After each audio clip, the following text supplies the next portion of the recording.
la rencontre et l'amitié. Dans un royaume verdoyant, vivait une princesse du nom d'Élisabeth. Elle était connue pour sa beauté, sa bonté et son amour pour les animaux. Un jour, en se promenant dans la forêt, elle trouva un loup blessé, pris au piège. Au lieu de s'effrayer, elle ressentit de la compassion pour la créature et décida de l'aider. Avec précaution, elle libéra le loup et le ramena au château.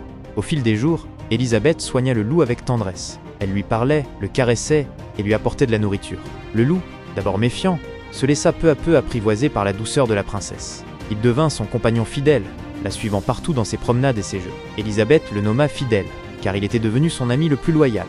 Le bal et l'épreuve, un jour, le roi, père d'Élisabeth, annonça un grand bal.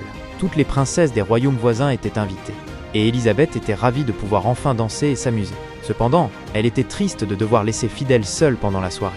Elle lui promit de revenir vite et de le retrouver dans la forêt. Le soir du bal, Élisabeth était magnifique dans sa robe de bal. Elle dansa avec de nombreux princes, mais son cœur était toujours avec Fidèle. Soudain, elle entendit des cris et des aboiements venant de l'extérieur du château. Elle reconnut la voix de Fidèle, en danger. Sans hésiter, elle quitta le bal et courut dans la forêt. Elle arriva juste à temps pour voir Fidèle entouré de chasseurs.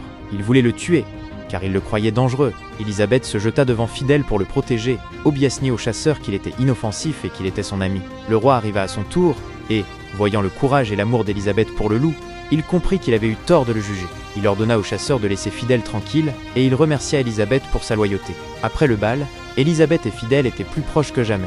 Ils passaient de nombreuses heures ensemble, explorant la forêt, jouant et se confiant leurs secrets. Un jour, une rumeur arriva au royaume. Un dragon terrifiant s'était installé dans les montagnes et semait la terreur. Le roi, inquiet, promit la main de sa fille à celui qui parviendrait à vaincre le dragon. De nombreux chevaliers courageux tentèrent leur chance, mais tous échouèrent. Le dragon était trop puissant. Élisabeth, voyant le désespoir de son père et de son peuple, eut une idée. Elle alla voir Fidèle et lui parla de sa mission. Le loup, comprenant l'importance de l'enjeu, accepta de l'aider. Ensemble, ils partirent pour les montagnes.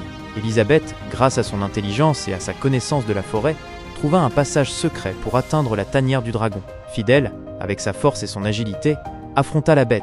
Le combat fut long et difficile, mais finalement, Fidèle, grâce à son courage et à sa loyauté envers Élisabeth, parvint à vaincre le dragon. Ils revinrent au château, acclamés par la foule en liesse. Le roi, reconnaissant, honora sa promesse. Élisabeth, cependant, ne souhaitait pas se marier. Elle demanda à son père une seule chose, que Fidèle soit reconnu comme un héros et qu'il puisse rester à ses côtés pour toujours. Le roi accepta, et ainsi, Élisabeth, Fidèle et tout le royaume vécurent heureux et en paix.